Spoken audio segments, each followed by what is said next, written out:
Hello friends, नमस्कार। YCT के official YouTube channel पे मैं मुकेश वर्मा एक बार फिर से आप सबका बहुत बहुत स्वागत करता हूं। तो फ्रेंड्स, पिछले लेक्चर में हमने मंत्रिपरिषद के बारे में सारी चीजें पढ़ के समाप्त की थी। पॉलिटी की ये free classes free of cost में आपको हमारे संस्थान यूथ कंपटीशन टाइम्स के द्वारा प्रदान की जा रही है। उसी श्रृंखला में आज हम लोग पढ़ने चल रहे हैं भारत के महान्यायवादी के बारे में। ठीक है, तो देखिए हमने पढ़ा क्या क्या।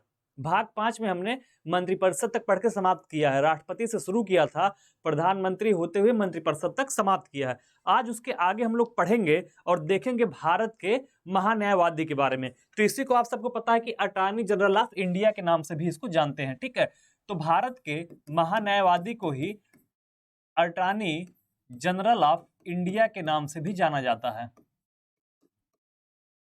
ठीक, अटॉर्नी जनरल ऑफ इंडिया के नाम से किसको जानते हैं? भारत के महान्यायवादी को। एक प्रकार से हम ये कह सकते हैं कि जो भारत का महान्यायवादी होता है, ये भारत सरकार का व्यक्तिगत वकील होता है, जो भारत सरकार या भारत संघ से संबंधित मुकदमों में सरकार की पैरवी करता है। तो इसको हम क्या कह सकते हैं कि ये भारत सरकार का व्यक्तिगत वकील होता है। ठीक है, एक प्रकार से ये भारत सरकार का क्या होता है भैया? तो ये भारत सरकार का व्यक्तिगत वकील होता है। ठीक है, व्यक्तिगत वकील होता है, हम ये कह सकते हैं, जो कि सरकार का पक्ष सुप्रीम कोर्ट में रखता है। तो न्यायालय में केंद्र सरकार का पक्ष रखने का काम कौन करता है? भारत का महान्यायवादी। इंग्लिश में इसी को क्या कहते हैं? Attorney general of India. भारतीय संविधान के अनुच्छेद 76 में, किस अनुच्छेद में भैया? तो भारतीय संविधान के अनुच्छेद 76 में भारत के महान्यायवादी के बारे में चर्चा की गई है, जिसको भारत सरकार के व्यक्तिगत वकील के नाम से जाना जाता है। ठीक है, बात आती है कि ये नियुक्त कैसे होंगे। तो देखिए, भारत के महान्यायवादी की नियुक्ति कौन करेगा? तो इसकी नियुक्ति कौन करेगा भैया? तो राष्ट्रपति करता है नियुक्त। ठीक है, राष्ट्रपति इनकी नियुक्ति करता है, राष्ट्रपति नियुक्त करेगा। चीजें क्लियर है? तो भारत के महान्यायवादी की नियुक्ति कौन करता है? राष्ट्रपति के द्वारा किया जाता है। ठीक है, भारत के महान्यायवादी की नियुक्ति राष्ट्रपति के द्वारा किया जाएगा। किसकी सलाह पे? तो राष्ट्रपति किसकी सलाह पे हर काम करता है? आप सबको पता है कि राष्ट्रपति मंत्रिपरिषद के सलाह पे सारे काम करता है। ठीक है, किसकी सलाह पे? मंत्री परिषद के सलाह पर सारे काम करता है। चीजें क्लियर हैं? तो राष्ट्रपति मंत्रिपरिषद के सलाह पर भारत के महान्यायवादी की नियुक्ति करता है। भारत के महान्यायवादी की चर्चा अनुच्छेद 76 में की गई है। भैया, हम लोग सरकार के खिलाफ केस नहीं करते हैं, पीआईएल दाखिल कर देंगे, सरकार को अपना पक्ष रखना पड़ेगा। तो सरकार क्या करती है कि परमानेंट अपने लिए एक सरकारी वकील की नियुक्ति कर ली है, जो भारत सरकार का पक्ष रखेगा मुकदमों में। ठीक है, जो भी मुकदमे होंगे भारत सरकार के खिलाफ, उसमें सरकार की तरफ से वकील कौन होगा? भारत का महान्यायवादी। तो भारत का अटॉर्नी जनरल ऑफ इंडिया इसी को कहते हैं कि इंग्लिश में अटॉर्नी जनरल ऑफ इंडिया के नाम से जाना जाता है। अब बात ये उठती है कि भैया ऐसे चाहे जिसको महान्यायवादी बना सकता है राष्ट्रपति क्या, या इसकी योग्यता का निर्धारण किया गया है? तो देखिए, इसके लिए योग्यता रखी गई है। आपको अगर भारत का महान्यायवादी बनना है तो योग्यता क्या होनी चाहिए, ये देख लीजिए। योग्यता क्या होनी चाहिए? सुप्रीम कोर्ट में, ठीक है, सुप्रीम कोर्ट में जज बनने की जो योग्यता होती है वही योग्यता होनी चाहिए, जज बनने की योग्यता। तो अगर वो सुप्रीम कोर्ट में जज बनने के योग्य है, सुप्रीम कोर्ट में न्यायाधीश बनने के योग्य है, तो उसको क्या किया जा सकता है? भारत का महान्यायवादी बनाया जा सकता है। चीजें क्लियर हो गई? अगर सुप्रीम कोर्ट का वो जज बनने की एलिजिबिलिटी रखता है, तभी उसको राष्ट्रपति महान्यायवादी के रूप में क्या करेगा? नियुक्त करेगा। ठीक है, अब बात आता है कि उसको वेतन कितना दिया जाएगा। तो राष्ट्रपति समय समय पे जो तय करेगा वही उतना वेतन उसको दिया जाएगा। ठीक है, तो अगर इनके वेतन की बात करते हैं तो समय समय पे राष्ट्रपति के द्वारा क्या किया जाएगा? तय किया जाएगा। समय समय पर राष्ट्रपति के द्वारा तय किया जाएगा, समय समय पे राष्ट्रपति द्वारा तय किया जाएगा। तो राष्ट्रपति के द्वारा तय किए जाने का मतलब क्या है? कि मंत्रिपरिषद के द्वारा तय किया जाएगा। वर्तमान में जितना वेतन सुप्रीम कोर्ट के जज को मिलता है, यानी 2.5 लाख रुपए, ठीक है, तो वर्तमान में सुप्रीम कोर्ट के जज के बराबर ही इनको वेतन दिया जाता है। ठीक है, वर्तमान में सुप्रीम कोर्ट के जज के बराबर, ठीक है, कितना दिया जा रहा है? तो जज के बराबर ही आपका 2.5 लाख रुपए दिए जा रहे हैं। कितने लाख रुपए भैया? 2.5 लाख रुपए। ठीक है, तो वर्तमान में जितना सुप्रीम कोर्ट के जज को मिलता है उतना ही वेतन किसको प्रदान किया जा रहा है? भारत के महान्यायवादी को। अब बात आती है कि ये जो वेतन दिया जा रहा है ये भारित किस पे होगा? तो महान्यायवादी को जो प्राश्रमिक दिया जा रहा है वो भारत के संचित निधि पे भारित होगा। किस पे भारित होगा? भारत सरकार के संचित निधि पे। ठीक है, तो ये आपका भारत के संचित निधि पे भारित होगा। किस पे? संचित निधि पे। तो भारत सरकार के संचित निधि पे इसका वेतन भारित होता है। किसका? भारत के महान्यायवादी का। तो फ्रेंड्स, भारत के महान्यायवादी का वेतन किस पे भारित होगा? सरकार के संचित निधि पर ही भारित होता है। ठीक, बाकी ये भारत का प्रथम विधि अधिकारी भी कहलाता है। भारत का प्रथम विधि अधिकारी भी इसको कहते हैं। ठीक है, तो भारत का प्रथम विधि अधिकारी, अगर आपसे कभी पूछे कि भारत का प्रथम विधि अधिकारी किसको कहा जाता है, तो भारत के महान्यायवादी को ही भारत का प्रथम विधि अधिकारी कहा जाता है। यह सभी मामलों में क्या करता है? भारत सरकार को सलाह देता है, कानूनी सलाह। ठीक है, तो विधि अधिकारी कहा जाता मतलब क्या है कि ये भारत सरकार को कानूनी सलाह देने का काम करता है। ठीक है, भारत सरकार को क्या करेगा भैया? कानूनी सलाह देने का काम करेगा। ठीक, कानूनी सलाह देता है। तो ये भारत सरकार को क्या करता है? कानूनी सलाह देता है। भारत का प्रथम विधि अधिकारी इसको कहा जाता है। इसका जो वेतन होता है वो समय समय पे राष्ट्रपति के द्वारा निर्धारित किया जाता है। ये हमने सारी चीजें लिख दी हैं। सुप्रीम कोर्ट के जज के बराबर इसकी योग्यता होनी चाहिए नियुक्त होने के लिए। ठीक है, और ये कब तक अपने पद पे बना रहेगा? तो इसका जो कार्यकाल होता है वो राष्ट्रपति के प्रसाद पर्यंत अपना पद ग्रहण करता है। ठीक है, तो अगर हम कार्यकाल की बात करें, इनके कार्यकाल की बात करें, तो कार्यकाल क्या होगा? राष्ट्रपति के प्रसाद पर्यंत। ठीक है, राष्ट्रपति के प्रसाद पर्यंत।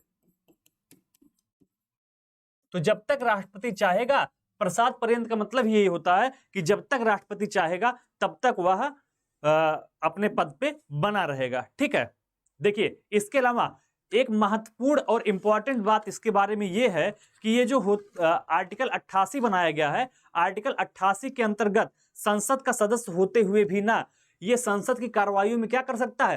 भाग ले सकता है। ठीक है, देखिए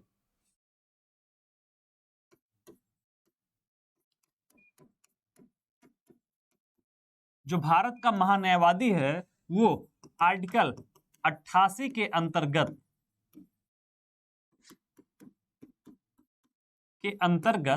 संसद की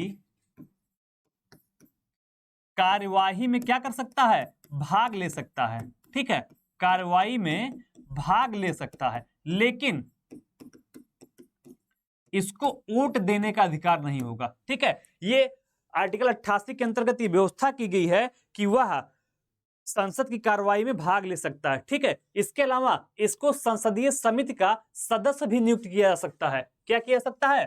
संसदीय समिति का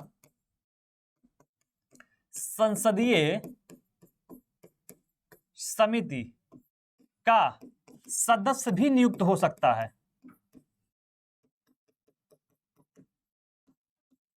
नियुक्त हो सकता है। तो दो इंपॉर्टेंट चीजें आपको महान्यायवादी के बारे में और पता चली। क्या क्या पता चली? कि आर्टिकल 88 के अंतर्गत संसद की कार्रवाई में क्या कर सकता है? भाग ले सकता है। इसके अलावा उसको संसदीय समिति का सदस्य भी नियुक्त किया जाता है, लेकिन वो क्या नहीं कर सकता है? संसद में वो मतदान नहीं कर सकता है। क्या नहीं कर सकता है? मतदान। ठीक है, संसद में वो मतदान नहीं कर सकता है। संसद में मतदान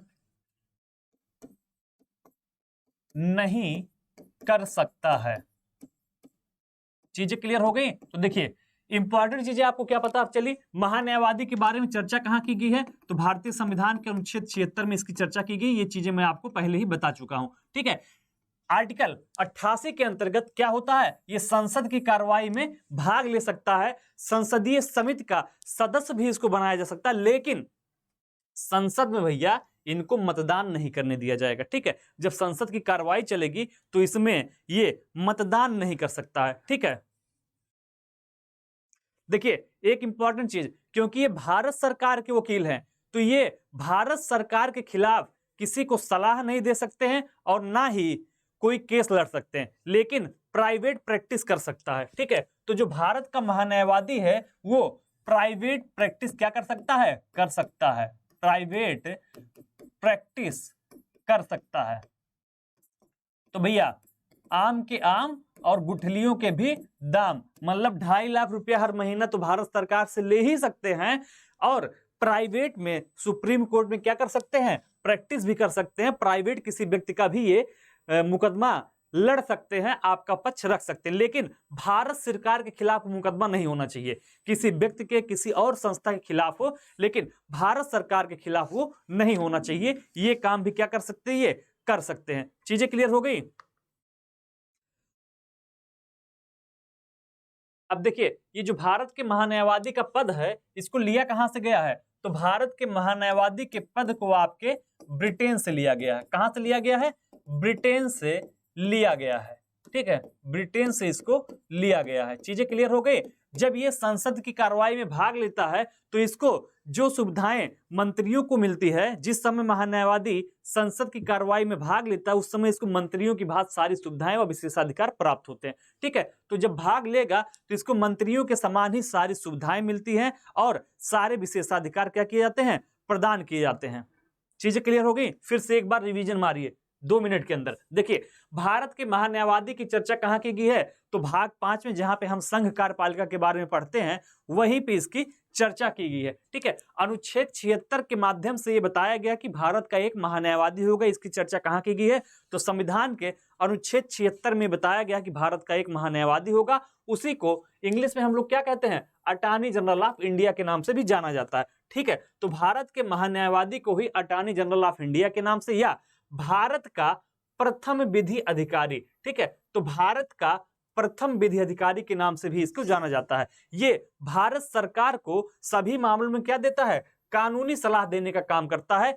इसको भारत सरकार का क्या कहते हैं, व्यक्तिगत वकील के नाम से भी जाना जाता है। तो अगर आपसे पूछे कि भारत सरकार का व्यक्तिगत वकील किसको कहा जाता है, तो भारत सरकार का व्यक्तिगत वकील आपका किसको कहा जाता है, महान्यायवादी को कहा जाता है। योग्यता क्या होनी चाहिए इसकी, तो सुप्रीम कोर्ट में जज बनने की जो योग्यता होती है वही भारत के महान्यायवादी बनने की योग्यता होनी चाहिए। ठीक है, वेतन इनको कितना मिलेगा, तो समय समय पे राष्ट्रपति द्वारा जो वेतन तय किया जाएगा वही मिलेगा।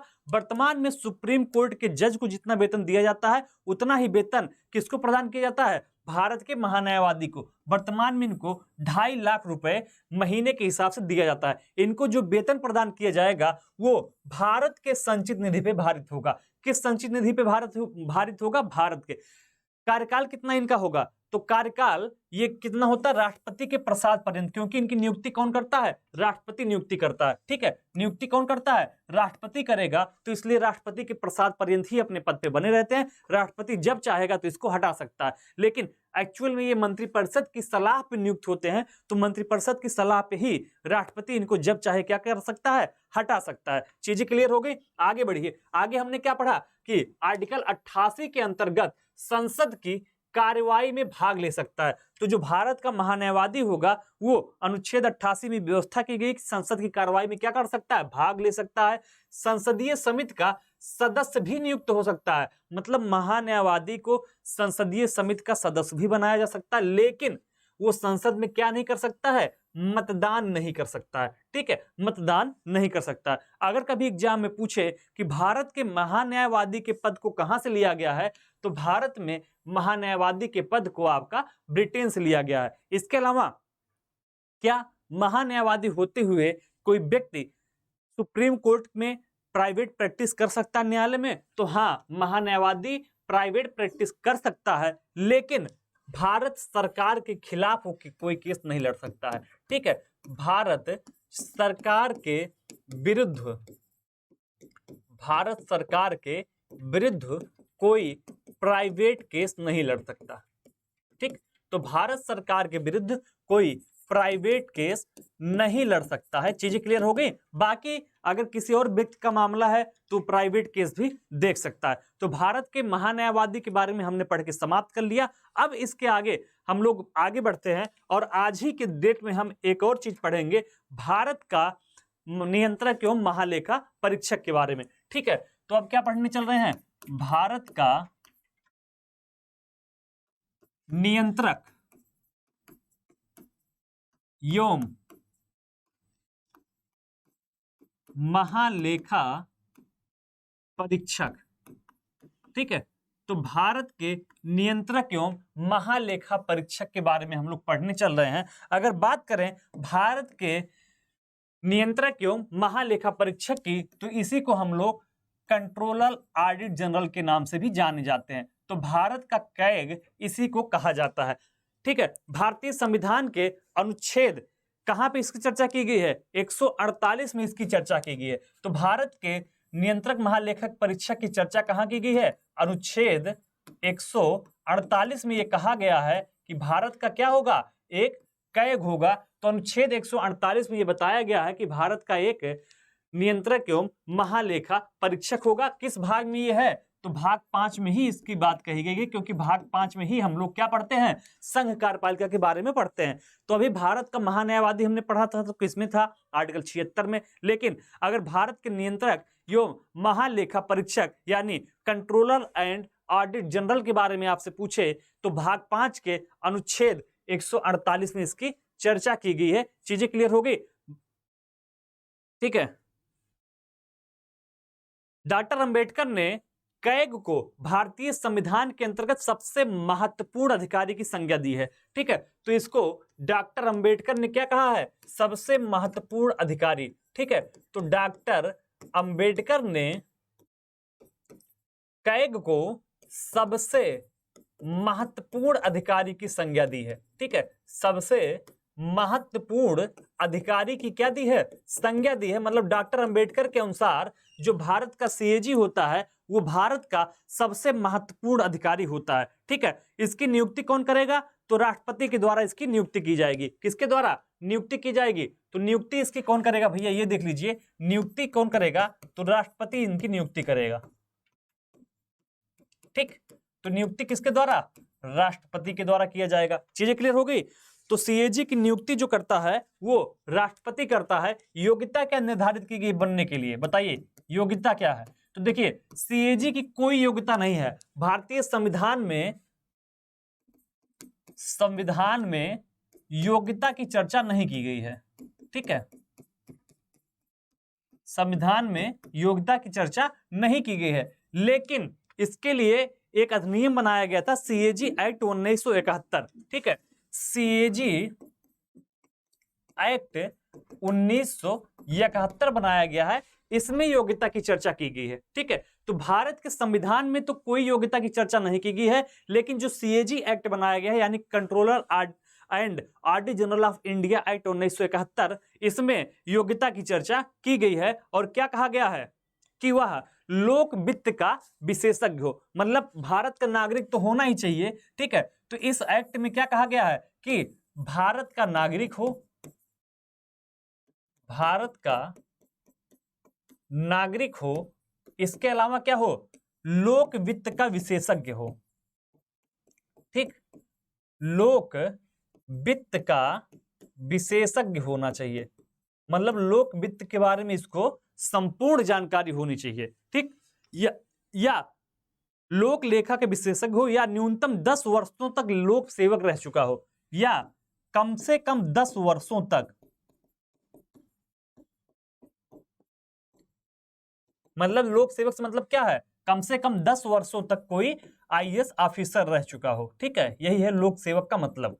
तो कम से कम 10 वर्ष तक क्या रह चुका हो, लोक सेवक। तो जो व्यक्ति 10 वर्ष तक भारतीय प्रशासनिक सेवा में यानी लोक सेवक के रूप में काम कर चुका हो, उसको भारत का कैग बनाया जा सकता है। ये कहां कहा गया है, सीएजी एक्ट 1971 में। भारत का नागरिक होना चाहिए और लोक वित्त का क्या होना चाहिए, विशेषज्ञ होना चाहिए। अगर इसका कार्यकाल पूछे, भारत के महान्यायवादी का कार्यकाल डिसाइड नहीं था, राष्ट्रपति के प्रसाद पर्यंत था, लेकिन इसका कार्यकाल डिसाइड है 6 वर्ष या 65 वर्ष की आयु। ठीक है, तो अगर इसके कार्यकाल की बात करें, तो कार्यकाल कितना होना चाहिए, या तो 6 वर्ष या 65 वर्ष, जो भी पहले पूरा हो जाए।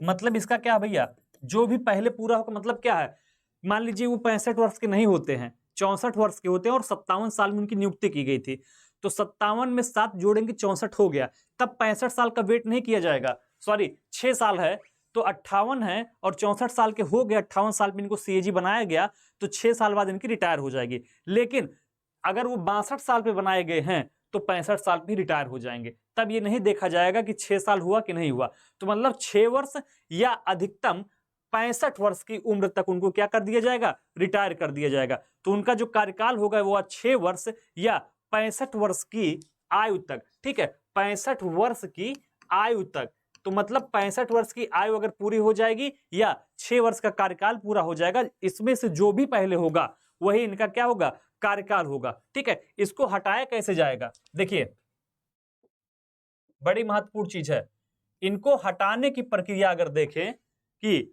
पदमुक्त कैसे किया जा सकता है, ठीक है, तो इनको पदमुक्त उसी तरीके से किया जा सकता है जिस तरीके से सुप्रीम कोर्ट के जज को हटाया जाता है। तो सुप्रीम कोर्ट के जज को हटाने की प्रक्रिया के अनुसार, सुप्रीम कोर्ट के जज को हटाने की प्रक्रिया के अनुसार ही इनको क्या किया जाएगा, हटाया जाएगा, ठीक है। तो प्रक्रिया अनुसार, तो जिस अनुसार से सुप्रीम कोर्ट के जज को हटाया जाता है उसी के विधि के द्वारा, उसी प्रक्रिया के द्वारा भारत के सीएजी को भी क्या किया जाएगा, हटाया जा सकता है, ठीक है। देखिए वेतन की बात करें तो इसको वेतन कितना मिलता है, सुप्रीम कोर्ट के जज के बराबर, यानी वेतन भी कितना मिलेगा, तो इनको जो वेतन प्रदान किया जाएगा, वेतन कितना मिलेगा, तो वेतन 2.5 लाख यानी 2.5 लाख रुपए का वेतन इनको प्रदान किया जाएगा। तो भारत के नियंत्रक महालेखा परीक्षक की चर्चा कहां की गई है, अनुच्छेद 148 में। नियुक्ति किसके द्वारा की जाएगी, राष्ट्रपति के द्वारा की जाएगी। योग्यता क्या होगा, तो संविधान में सीएजी बनने की कोई योग्यता निर्धारित नहीं की गई है, लेकिन सीएजी एक्ट 1971 में यह कहा गया है कि भारत का नागरिक होना चाहिए, लोक वित्त का विशेषज्ञ होना चाहिए, या कम से कम 10 वर्ष तक उसने लोक सेवक के रूप में भारत सरकार में क्या किया हो, काम किया हो, ठीक है। कार्यकाल बता दिया मैंने, 6 वर्ष या 65 वर्ष जो भी अधिक हो उतने समय तक के लिए ये कार्यकाल में अपने रह सकते हैं। पदमुक्त, जिस तरीके से सुप्रीम कोर्ट के जज को हटाया जाता है उसी प्रक्रिया के अधीन सीएजी को भी क्या किया जाएगा, हटाया जाएगा। और अगर वेतन की बात करें तो 2.5 लाख रुपए की वेतन इनको प्रदान किया जाता है, ठीक है। इसके अलावा ये वेतन और भत्ता किस निधि पे भारित होगा, तो भारत के संचित निधि पे ही भारित होगा, ठीक है। इनका कार्य क्या होता है, तो देखिए नियंत्रक एवं महालेखा परीक्षक के कार्य हम देख लेते हैं कि इनके कार्य क्या होते हैं। तो सीएजी के कार्य के बारे में चर्चा करेंगे।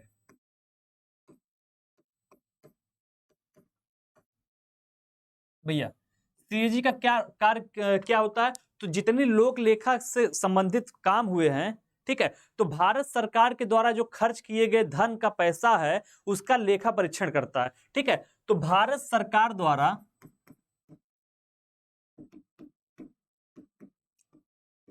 भारत सरकार द्वारा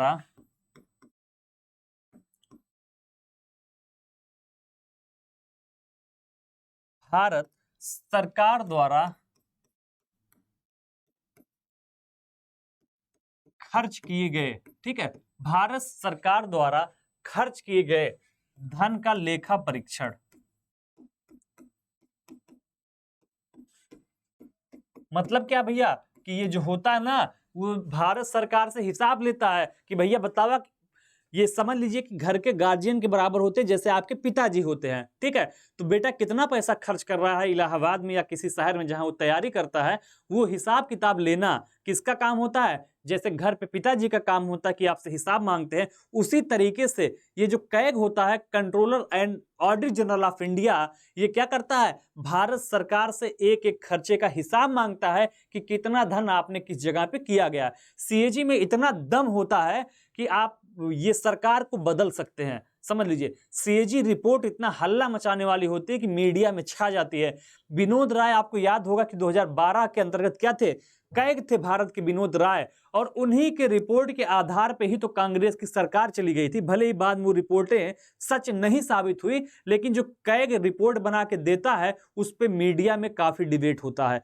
तो कैग में ही बड़े बड़े घोटाले उजागर किए जाते हैं कि किस प्रकार से धन का बंटर बांट किया गया है, योजना में धन को ना लगा के कहीं और पे धन को लगाया गया है। ये सारी बातें कहां से लीक होती हैं? तो सीएजी के द्वारा। लेकिन बशर्ते सीएजी क्या होना चाहिए? ईमानदार होना चाहिए। अगर सीएजी आपका ईमानदार है तो ये सारी चीजें कर सकता है, लेकिन अगर ईमानदार नहीं है तो वो इनको उजागर नहीं करता है। तो एक प्रकार से अगर हम देखें तो भारत सरकार द्वारा खर्च किए गए धन का लेखा परीक्षण करता है। ठीक है, कौन कौन सी निधि के बारे में देखता है? तो देखिए, भारत की संचित निधि, भारत की संचित निधि, आकस्मिक निधि,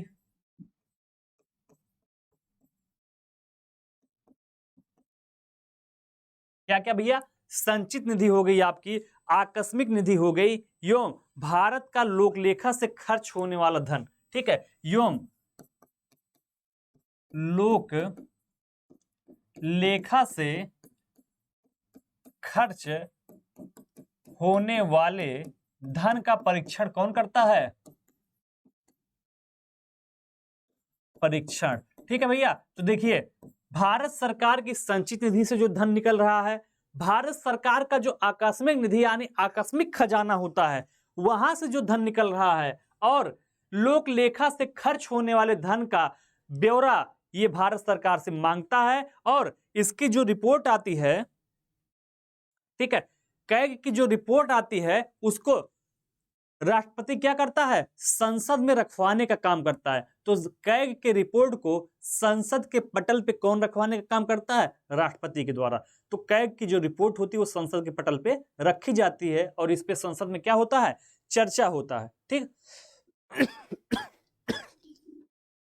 अगर संसद के द्वारा कोई निर्मित कंपनी है तो उसका भी लेखा परीक्षण कर सकती है। ठीक है, ये सीएजी होती है वो संसद के द्वारा निर्मित कंपनी का लेखा परीक्षण तभी कर सकता है जब उससे संबंधित कानून में इसकी अनुमति दी गई हो।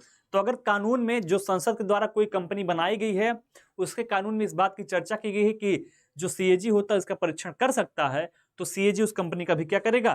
परीक्षण करेगा। चीजें क्लियर हैं? ठीक,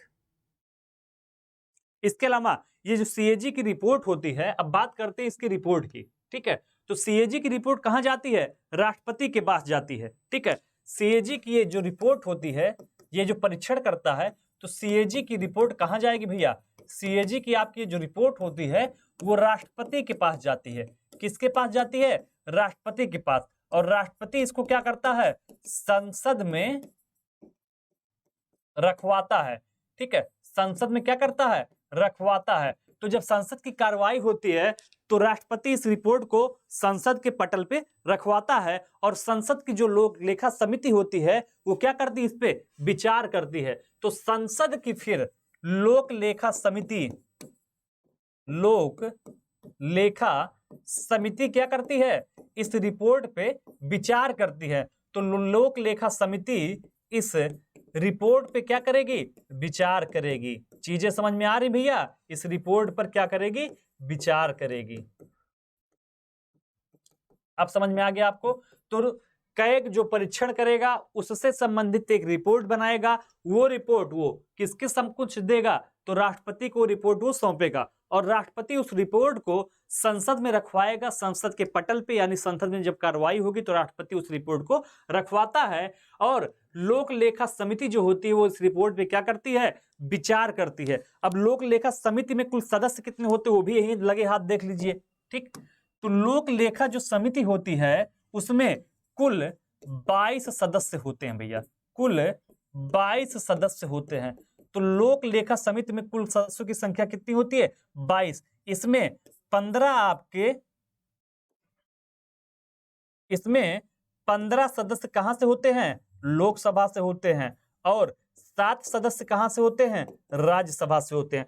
तो 15 लोकसभा से और 7 राज्यसभा से, टोटल 22 सदस्य किसमें शामिल होते हैं? लोक लेखा समिति में होते हैं। ठीक है, अब देखिए यहीं पे जान लीजिए कि लोक लेखा समिति का अध्यक्ष कौन होता है।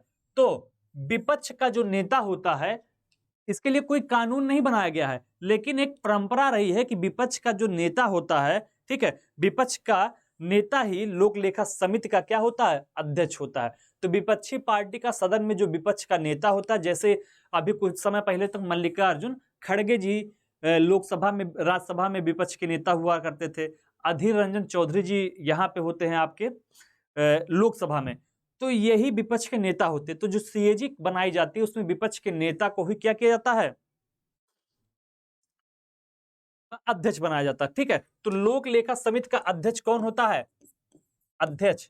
तो इस समिति का अध्यक्ष परंपरा अनुसार कौन होता है, विपक्ष का नेता। ठीक है, विपक्ष का नेता। तो विपक्ष का नेता ही क्यों बनाया जाता है, कभी आपने इस पे सोचा कि लोक लेखा समिति का अध्यक्ष विपक्ष के नेता को क्यों नियुक्त किया जाता है। अगर सरकार का ही आदमी लोक लेखा समिति में रहेगा तो ये जो सीएजी की रिपोर्ट आएगी कि सरकार ने धन कहां खर्च किया, क्या वो ईमानदारी के साथ जांच कर पाएगा। लेकिन अगर विपक्षी पार्टी का होगा तो हर तरीके से नुकसान निकालने की कोशिश करेगा कि कहां पे सरकार ने धन में हेरा फेरी की है।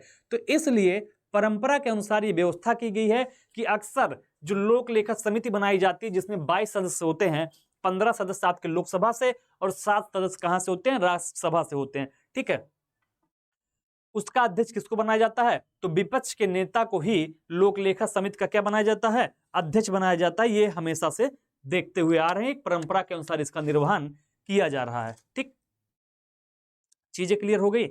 तो हमने आज क्या क्या पढ़ा, भारत के महान्यायवादी के बारे में चर्चा किया, इसके अलावा भारत के कैग के बारे में चर्चा किया।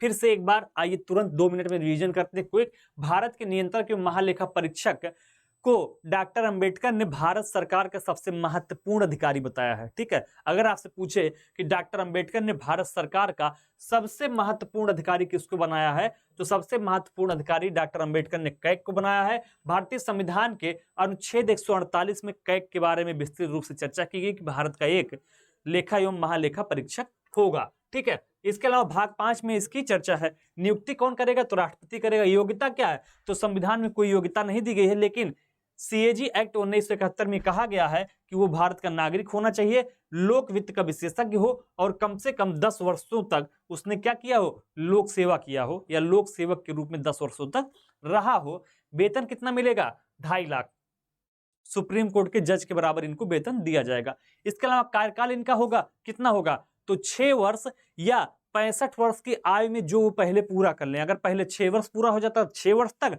और अगर पहले ही उनकी 65 वर्ष की आयु पूरी हो जाती है तो 65 वर्ष की आयु तक रह सकते हैं। ठीक है, इनको पदमुक्त कैसे किया जाएगा, तो भारत के कैग को उसी प्रकार से हटाया जा सकता है जिस प्रकार से सुप्रीम कोर्ट के न्यायाधीश को। तो जिस प्रक्रिया के अनुसार सुप्रीम कोर्ट के न्यायाधीश को हटाया जाएगा उसी प्रक्रिया के अनुसार कैग को भी हटाया जाता है। चीजें क्लियर हो गई, अब आगे बढ़िए। इसके बाद हमने पढ़ा कि कैग का कार्य क्या होता है। तो भारत सरकार द्वारा जो धन खर्च किया जाता है, जैसे संचित निधि, आकस्मिक निधि और लोक सेवा से खर्च होने वाले धन का क्या करता है, ये परीक्षण करता है और सीएजी अपनी एक रिपोर्ट बनाती है। वो रिपोर्ट किसको सौंपी जाती है, तो राष्ट्रपति को रिपोर्ट सौंपी जाती है और राष्ट्रपति क्या करता है, संसद में उस रिपोर्ट को रखवाता है। संसद की एक लोक लेखा समिति होती है जो इस रिपोर्ट पर क्या करती है, विचार करती है। लोक लेखा समिति में कुल 15 लोकसभा के सदस्य होते हैं और 7 राज्यसभा के, यानी टोटल 22 सदस्यों से मिलकर बना होता है। और इसका अध्यक्ष परंपरा के अनुसार कौन होता है, विपक्ष का नेता होता है। तो ये हमने कैग के बारे में सारी चीजें पढ़ के समाप्त किया है। तो आज हमने भारत के महान्यायवादी, जिसकी चर्चा आर्टिकल 76 में है, और भारत के कैग यानी controller audit general of India के बारे में हमने चर्चा की है। तो इस प्रकार से संघ कार्यपालिका का पूरा चैप्टर हमने पढ़ के समाप्त कर लिया है। अगर आज आप पहली बार हमारे वीडियो को देख रहे हैं तो चैनल को सब्सक्राइब करना ना भूलिए और बगल में जो बेल आइकन का बटन है उसको जरूर दबाइए ताकि जो भी आने वाले वीडियो है उसकी सूचना आपको मिलती रहे। मिलते हैं फिर, जय हिंद।